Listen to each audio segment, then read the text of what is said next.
আইজল ও সাবা একসময় সুখী দম্পতি বলে মনে হতো। সময়ের সাথে সাথে সবার আচরণ পরিবর্তিত হয়। সে ধীরে ধীরে মানসিকভাবে আইজলকে শোষণ করতে থাকে, যার ফলে আইজলের আত্মবিশ্বাস ভেঙে পড়ে। একসময় আইজল উপলব্ধি করে এই সম্পর্ক তাকে ধ্বংস করে দিচ্ছে। তুচ্ছ তাচ্ছিল্যের শুরু। আইজল, তুমি কিছুই ঠিকমতো করতে পারো না, সবসময় একগাদা ভুল করে থাকো। আমি শুধু তোমার সাথে কথা বলতে চেয়েছিলাম সাবা, কোনো চাপ দিতে চাইনি। তোমাকে নিয়ে কোনো কিছুই ঠিকঠাকভাবে চলে না। তুমি প্রতিটা কাজেই ভুল করবা, সব দোষ তোমার। বন্ধু মিতার সাথে খোলা মন। মিতা, আমি জানি না সাবা কেন আমার প্রতি এত বিরক্ত। আমি সব সময় তার জন্য সেরাটা দিতে চাই, কিন্তু সে শুধু আমার দোষটা খোঁজে। আইজল, এটা তোমার দোষ নয়। সাবা তোমাকে মানসিকভাবে নিয়ন্ত্রণ করছে। এটা টক্সিক সম্পর্ক। সে যতই তোর ভালোবাসা পাবে, ততই সে তোর আত্মবিশ্বাস নষ্ট করবে। আমি জানি না আমি কি করব। আমার আত্মবিশ্বাস আর অবশিষ্ট নেই। সব কিছু একে একে হারিয়ে যাচ্ছে। প্রতিবাদের সূচনা। সাবা, আমি ক্লান্ত। তুমি সবসময় আমাকে ভুল প্রমাণ করতে চাও। আমি আর পারছি না।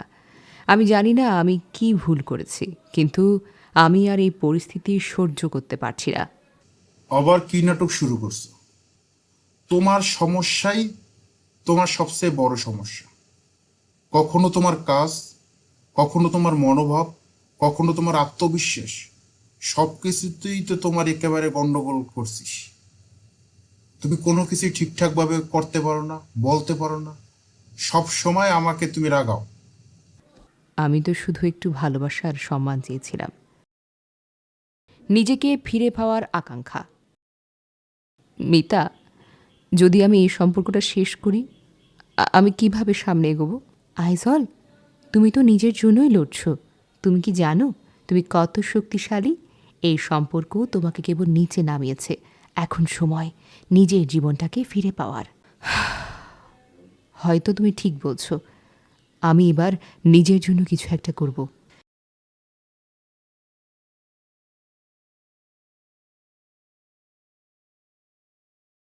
সাবা, আমি সিদ্ধান্ত নিয়েছি। এই সম্পর্ক আমি আর চালাতে পারবো না। তুমি কি বলছো আইজল?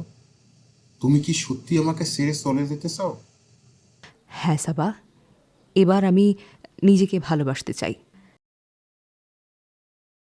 দেখুন, টক্সিক সম্পর্ক ধীরে ধীরে একজন মানুষকে মানসিকভাবে অনেক দুর্বল করে ফেলে।